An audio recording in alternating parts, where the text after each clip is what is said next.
Gubernur Aceh Zaini Abdullah melakukan inspeksi mendadak ke Rumah Sakit Ibu dan Anak Banda Aceh.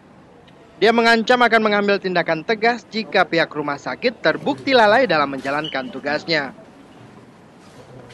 Inspeksi mendadak ini terkait dengan meninggalnya pasien bersalin atas nama Suryani dan bayinya, warga Desa Lambate, Kecamatan Darul Kamal, Aceh Besar, Selasa kemarin, akibat tidak adanya pelayanan dokter di rumah sakit tersebut. Usai melihat ruang inap dan ruang perawatan bersalin ibu dan anak, Zaini Abdullah langsung menggelar rapat tertutup dengan pihak manajemen rumah sakit yang dihadiri Direktur Rumah Sakit Ibu dan Anak Dr. Gigi Erni Ramayani. Kepada awak media, Zaini mengaku akan mengambil tindakan tegas terhadap Direktur Rumah Sakit jika nantinya dalam hasil investigasi ditemukan adanya unsur kesalahan yang dilakukan pihak manajemen.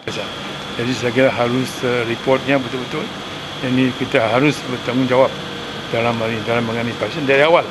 Ya, kalau ini kelalaian yang fatal yang mengakibatkan ini kematian ibu dan anak.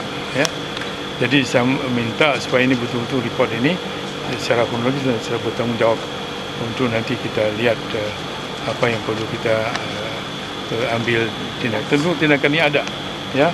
Kita ambil tindakan tegas, itu bukan untuk kepada nanti hasil report daripada kedua rumah sakit ini.